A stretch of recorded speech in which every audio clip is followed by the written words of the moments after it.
Welcome back, everybody, to another episode of Zach versus Golf. Thanks for watching. Get ready for Kyle Daniell here. This is a great track. All right, so we made it. Walking up here at Rifle Creek.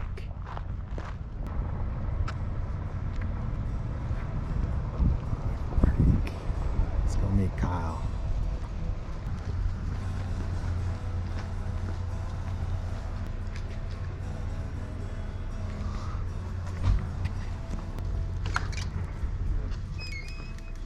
How are you doing? Where's Kyle at? He is right over there. Give me 1 second. Is that him? Yeah. Kyle, Zach. Hey, buddy. Hey, bud. How are you? Good, man. It's good to meet you. Good to see you. You too. You made it here on good time. I know. Yeah, we're gonna be in the back over there. Out on the You're main just road. gonna take this cart path right here on this side of the parking lot, Okay. and it'll take you right across the highway, number 10 room south. Where their cars are? Yep. Just Cool. go right to the right of Awesome. them. Crossed and Look forward to it. Sweet. That seems super cool. All right, grab a cart, like you said. We're gonna play the back nine, so we're going all the way over there. This place covers a lot of ground. Another course that covers several miles, so I look forward to this. All right, I'm out here with Kyle from Rifle Creek. So, how did you get started in golf, and how in the heck did you end up out here at Rifle Creek? yeah, two good questions. I got started in golf freshman year of high school.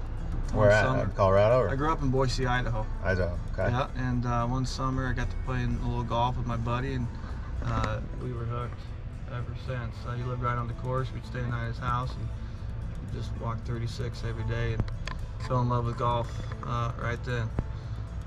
Was lucky enough to play on a great high school golf team, and we won 3 state championships in a row. Killer. And from then on, been diving in how to get better at golf and enjoy playing. So, how'd you get in Colorado? The head pro here before me about 15 years ago was a good friend of mine out of Idaho, and I would, when I turned professional and I was playing, I would come here in the summer and stay with him for a couple weeks and visit and play. And Western Colorado just seemed like a great fit for So me. golf for a while. I played 3 or 4 years of mini tour golf and chased it around. I lived in Scottsdale in the winter. It's my hometown. Yeah, and then and I worked at Desert Mountain. Killer. I made my first couple of cuts on the Gateway Tour, and they moved me from Cochise Geronimo, which is a 180 cart fleet, 36 holes, 12 of us working carts.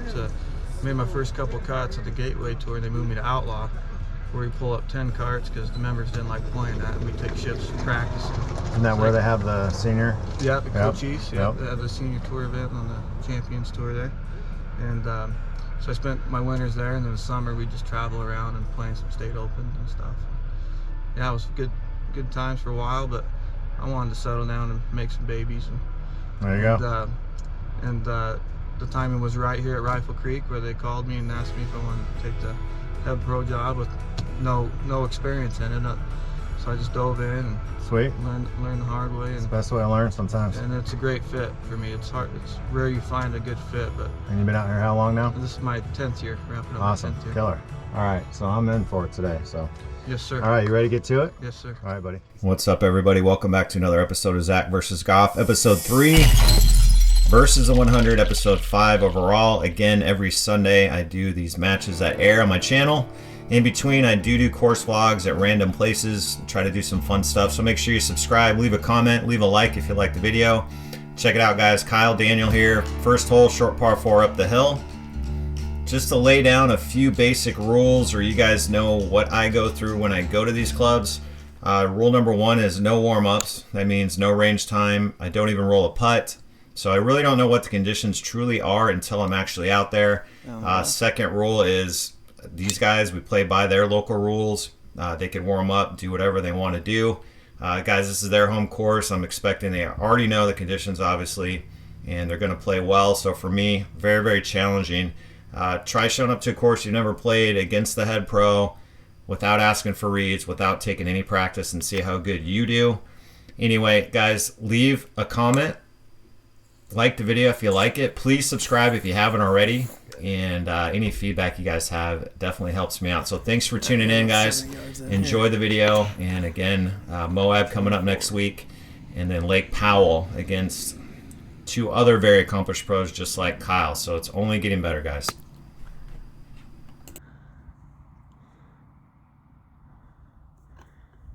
All right, good shot. Farting around. It's a great place to do it. All right, so there's Kyle. All right, so he is on the green. He's putting for Over here par. chilling for par like an idiot. I'm line 3. Need to get up and down here for par, so. Oh.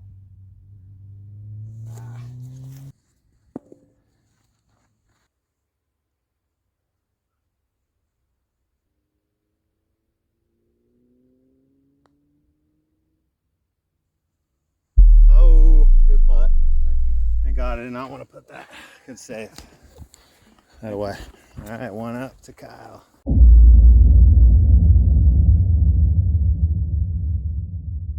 What's your greatest golf accomplishment on or off the grass?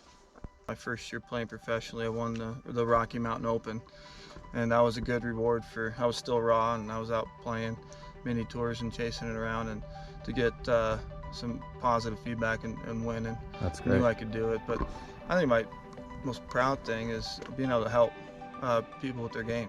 I enjoy that the most, whether it's Grandma Davis or a couple young kids or a good player like yourself. Get better at their game, not just their swing, just learning Sure. how to play and swing better. But that's probably my greatest accomplishment is loving to help, and I get a chance to do it a lot out here. Get a lot of lessons and help a lot of people with their game. So you're a very well-rounded professional as far as golf. What would you do if golf didn't exist? What do you do when you're not golfing? I coach boys basketball at the high school as well. I coached Cool. the boys varsity team.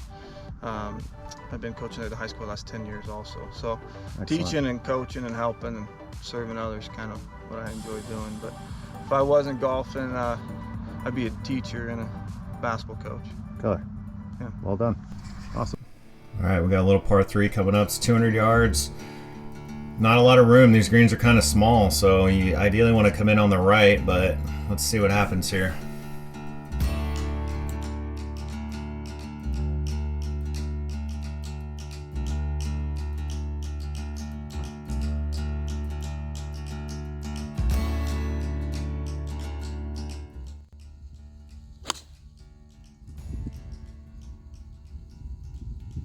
So Kyle had a pretty good one, just a little right of the flag. Actually, it was pretty straight at it.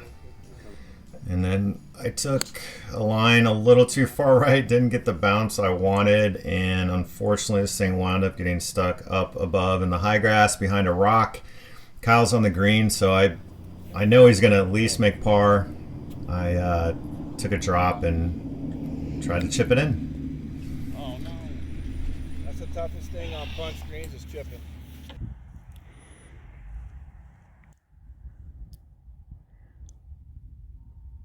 So Kyle's got about a 30-footer here for birdie. I made a good roll at it. Easy tap in, and I'm in trouble already. Another par, good one. Right down to, yeah, yep.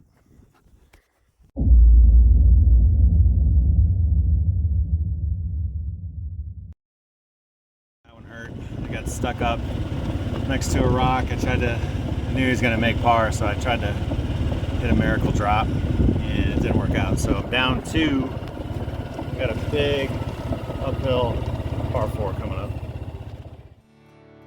All right, now we got a little par 4. I thought this was a long hole, but it's just uphill. Hit the driver here on this. Again, not sure what to even hit. I thought it was a lot longer than it was, but this is a pretty cool hole going up into the mountains, and then the rest of these holes are back behind a canyon. So this place is pretty sweet. One of the coolest mountain courses in the Western Slopes, you guys. You got to check it out if you're anywhere near Rifle. So, great track. Ball.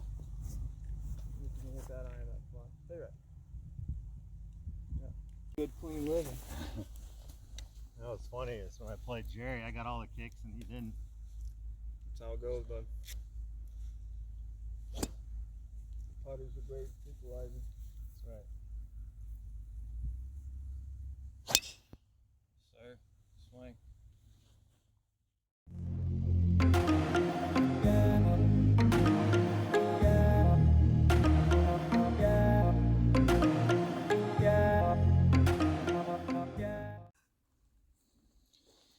Still trying to hit something real hard. I'm gonna take one more. So he's got about a 100-yard shot left up the hill. Plays a little bit longer.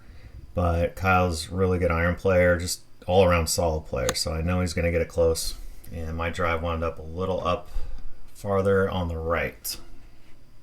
Oh, good shot. Perfect. I got 70 yards. So 70-yard shot. I really thought I hit this good. I don't know what happened. It just wound up a little short and took kind of a funny bounce. Now I have a horrendous lie off the green. What are you doing? Oh man, that was bad. I didn't commit to that at all. Shot. All right, so there's Kyle. He's got like 10 feet, not even. All right, this was really bad. I have a terrible lie here. It's sitting kind of in between this crevice, so just doing the best I can. Actually made a pretty good shot out of that despite.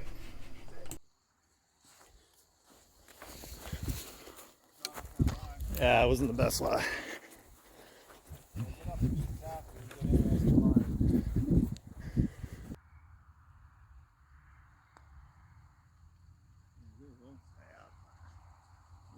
All right, down 3.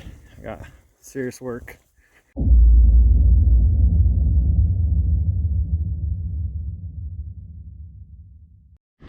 right, so Kyle's going to show us the clubs he's using and why. What do you got here, Kyle? Well, for starters, I've been on Titleist staff for 15 years. They've been great to me. The only club in my bag that isn't Titleist is the TaylorMade driver. Love the optics of it, setting up. I played the Sim and the M5. What I love about this TaylorMade driver is this thin gray line serves as the club face. Sometimes with driver, it's hard to set up and see where the club is actually pointing. The opposite of this setup just tells you right where the club face is pointing, which usually helps if you know where the club face is pointing. Sure. The club I've been hitting off a lot of the tee boxes today is this 3-iron, aka rocket launcher. It's the TMB 3-iron. It sets up like a player would like to see it. It's not very bulky, but it's ultra forgiving, and you know, I utilize it off a tee box a lot, especially out here where you want to keep it in green grass. I've learned you don't get points for hitting it 350 every time. Guys, look around where we're at. I mean, every hole you got to be pretty precise, especially on this back 9. Yes. We'll see, but yeah, you keep it in play back here, you'll score. It's not very long back here, but if you get off the beaten path, you're going to be scrapping all day. Yep. And then I play the MB Titleist irons, the blades. I play 5 through pitch and wedge, and then I have 4 Vokey wedges from there. So MBs, I have the Project X LZ shaft at a 6.5, and I really like that shaft. I found that a couple years ago. But I actually play 5 wedges, including my pitching wedge. So I go pitching wedge 50. This is bent to a 51 degree for me. Then I go 54, 58, 62. Sweet. And the 62 degree is the reason why I carry 5. And you know, I like to have my 58 and 62. I like to have 2 different kinds of bounces and grinds on those. I have more bounce on my 58 when I need to use it, and I have a lot less bounce, more of a shaved edge on my 62, so I can manipulate the face a little bit more. So I always like having my 2 most lofted wedges to have different bounces. You know, it's not, you don't always need the same bounce. Sometimes you need the bounce, sometimes you don't, and so it just makes you versatile around the greens. right. There, and then I have the new TSI 5 wood. It's a 21 degree. This is brand new. They just fit the staff members a couple weeks ago. Thanks Nice. to Titleist, they just sent this to me. The reason why I don't play a 3 wood, I play a 5 wood, is because I'm gapping off of my 3-iron. Instead of trying to gap off my driver that goes 320 to 340, I'm gapping off my 3-iron. So there's a gap between my driver and this, but I like this because I can hit it high off the ground. I hit a lot higher than I do my 3-iron. So if I'm hitting it off the deck to a long par 5, I'm going to pull this out. I can definitely flight this lower off the tee. That's my, the 3-iron I can hit 250 to 275 off the tee. So I'll pull this off the tee a lot more. I can hit lower if I want. I can draw it, but I can hit high fades with this 5-wood. Gets up in the air and lands nice and soft. Awesome. And then the money club, the putter, the new Scotty Cameron Special series this year. You know, I found that length is important with your putter, and so my length is 36.5 inches. You know, I'm 6'2", but I don't have the longest arms, so I like a little length in my putter. And so tell everybody what's standard length. You got a 36. Standard is probably 35 or 34 inches. Okay. And you know, everyone should have their kind of length. It's important if we're having to bend over too much. You know, this fits me nice and comfy. I can definitely tell the difference if I'm playing a 35 inch opposed to an inch and a half more. And so I play 36.5, and I love this one. Scotty Cameron has been putting inserts in their face lately, and they've moved away from that. Now this is just one solid piece of meat. It's got great feel, and now they're making mallets to have toe hang. Most, you know, back in the day, every mallet would be face balanced, and I need a little toe hang with my putting stroke. I don't gate it naturally, and so having a little toe hang allows the putter head, the toe of the club, to open and close, which can put a better roll on it. Killer. No, not at all. That's perfect. Let's see. All right, so I'm gonna ask you 5 quick questions. Just rattle them off as quick as you can. And first question: what is your lowest round at Rifle Creek? 61. David Faraday or Johnny Miller? I love Johnny Miller. He's obnoxious, but he's entertaining. I like Johnny Miller. Tiger or Jack? Tiger. Favorite golf movie? Tin Cup all right, day. my man right there. All right, and then last but not least, best major. Oh, Augusta. There you go. Masters. There you have it, guys. Aim in corner. All right, now we got a par 5. This is a 448-yard par 5. It is a big dog leg to the right. All you're looking for here is about a 220 to 250 shot. So let's see what happens on this hole. It's a very fun hole. Once we get back beyond these mountains is when it really gets cool.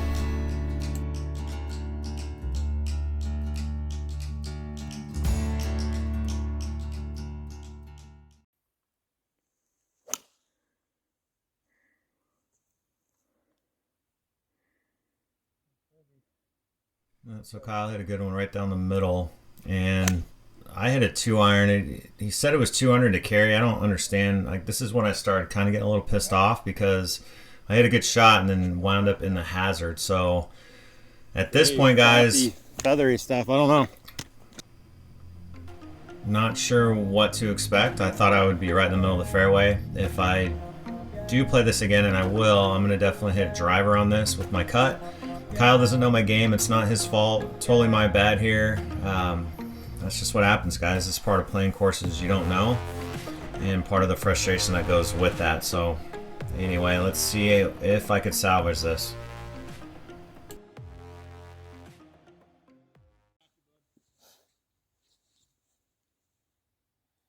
All right, so this is where I took my drop. I got 240 yards in, perfect club for my hybrid. Hit it a little right. I should have known to stay left here. That was just a dumb mistake. That thing came out like a knuckleball. Now getting up here at Kyle's shot. He's got 200 yards up the hill. Hit a good one just left of the flag at a great distance and wound up pin high up there. So a good shot, Kyle. Real good. Should be real good. All right, so there's Kyle's shot here. Good shot there from back there. The greens are so small. All right, so we look for it, and it was in the hazard. I took a drop. Now I'm trying to chip in for 5 here. Guys, I've hit it into the hazard 4 times in 3 holes, so this is about as bad a start as you could ever hope for, and you can't do that against Kyle, much less any club pro. They're going to punish you, and that's exactly what he did, so not looking good for me. Go in. Attaboy. Good bird.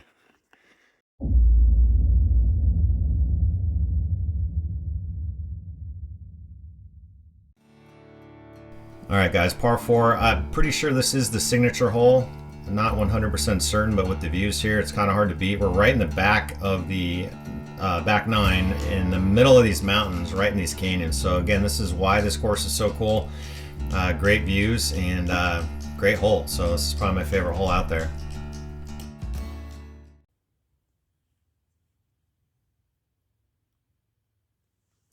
All right, so we're both hitting driver here. He striped it down the middle, just started to draw a little bit, and everything slopes a little right to left. So he wound up hitting the path. And first mistake he has made all day, and now I'm thinking all I got to do is hit it on the fairway, make a par, and I could actually win a hole. So let's see what happens. All right, might actually have a chance to win a hole.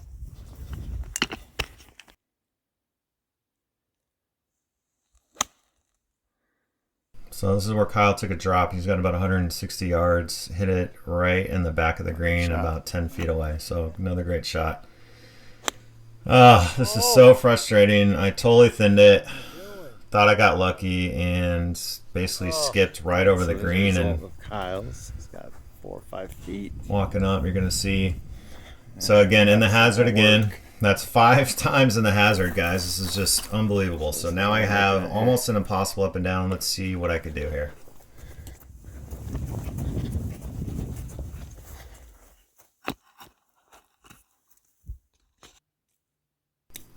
So I got my club on, and I had probably hit one of the best shots I've ever hit from that lie.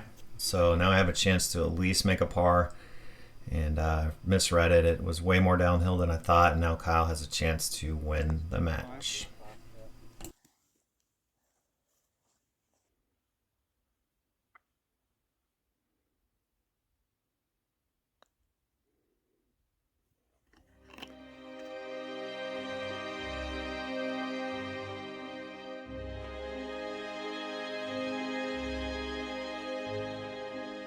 All right, totally blew that one. Now we have 4 holes left, and I'm down 4. So Dormy, 135 par 3. He told me to play 115, 120. I hit an easy wedge and wound up airmailing it into the snow. So Kyle won the match. All he's got to do is 2-putt for the match. He's just trying to make this for show. Didn't play my best. It was my second match of the day, but can't take anything away from Kyle. He's a solid player, a solid pro, very accomplished player as well. Very knowledgeable about his equipment, very knowledgeable about the course. Guys, has been there 10 years. Get to know these guys. This guy is an expert on every level, and it was a lot of fun, and I can't wait to come back and actually give you a real match. Kyle, thanks for hosting me, guys. Stay tuned in next week for Moab, and then we have Lake Powell. Guys, 2 very accomplished pros, and great matches. Thanks again for tuning in. Please like and subscribe if you haven't. Leave a comment, guys. Give me some feedback. Let me know what I could do to make it better. So that's a wrap. Thanks for watching Zach versus Golf. Again, you guys are awesome for watching. I truly appreciate it very, very much. And it's going to continue to get better. So guys, cheers. And I'll see you next week. Watch this till the end, guys. Hi, my name's Kyle Daniell, and I am one of the 100. Yep.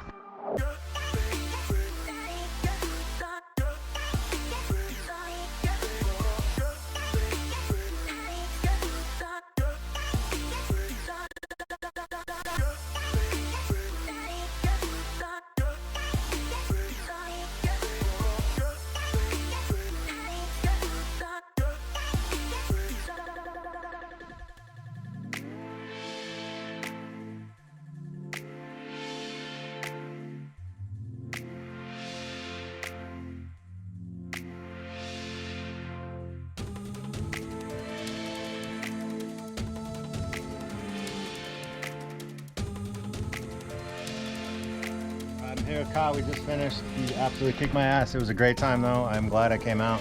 This guy's a stud. Guys, get to be friends with your local pro. They know a lot more than you give them credit for sometimes. This guy, hands down, all around golf. Appreciate that. So, and a humble guy on top of that. And it was fun. Zach, you have a passion, and keep it going, man. You got it, buddy. You got a good thing going. You got it.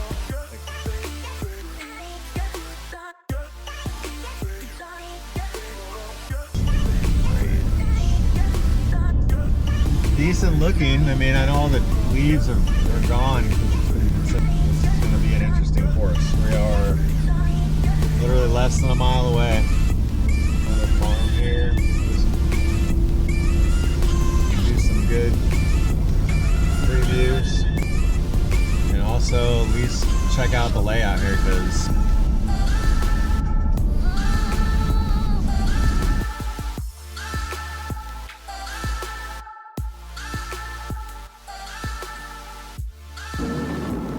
here we are. This is literally out in the middle of nowhere.